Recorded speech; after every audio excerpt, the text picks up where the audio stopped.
जाड़े का महीना था और राजा जी का दरबार लगा हुआ था। जाड़े की वजह से दरबार को खुले आकाश के नीचे लगाया गया था। तो राजा के दरबार में जो भी उनके दरबारी थे वो बैठे हुए थे, जिसमें राजा के सलाहकार, मंत्री, पंडित, पुरोहित सभी लोग बैठे हुए थे। एक व्यक्ति कहीं से आया, उसने द्वारपाल से कहा कि मुझे राजा जी से इजाज़त ले लीजिए, मुझे अंदर आना है और राजा जी से बात करना है। दरबारियों ने जाकर राजा जी से कहा कि ऐसा ऐसा बात है। तो राजा जी ने कहा कि ठीक है, उसको अंदर भेज दो। तो अंदर वो व्यक्ति आया।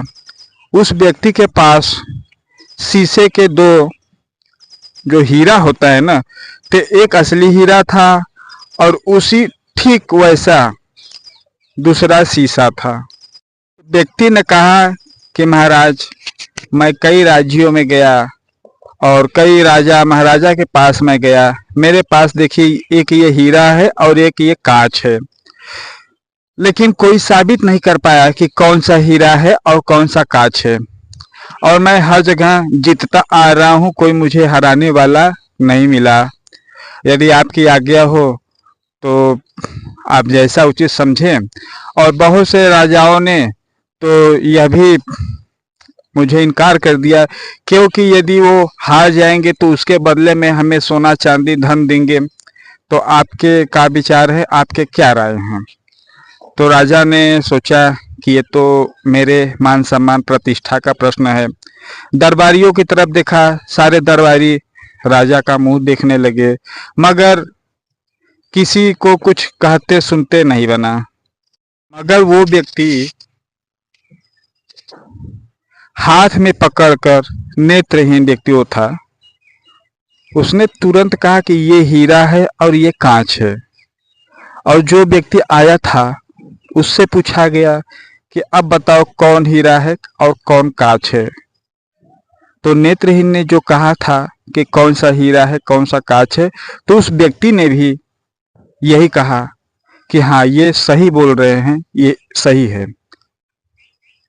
उसके बाद वो व्यक्ति जो राहगीर आया था, उसने असली हीरा राजा को दे दिया और अपनी राह चलते बना।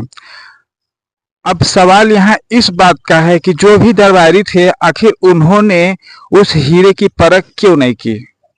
इसका सीधा सा कारण है कि जो भी दरबार में मौजूद थे दरबारी, उनके पास हीरे की परख करने लायक दृष्टि नहीं थी।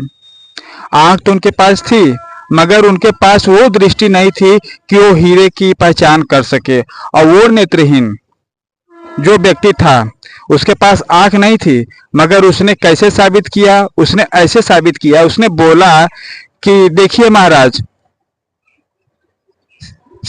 हीरा जो होता है ना, जब धूप लगता है तो कांच गर्म होता है, मगर हीरा हमेशा ठंडा रहता है। तो इस प्रकार चालाकी से उसने हीरे की पहचान कर दी और राजा को एक हीरा मिल गया। दोस्तों, कहानी अच्छी लगी हो तो लाइक जरूर कीजिए।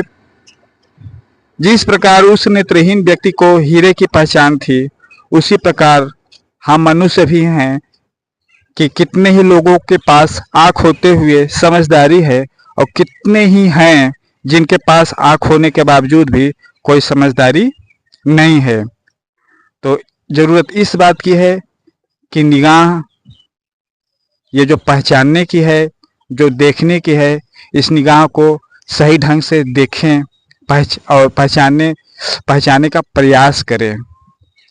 फिर मिलेंगे अगले वीडियो में। आप सभी को वीडियो देखने के लिए धन्यवाद।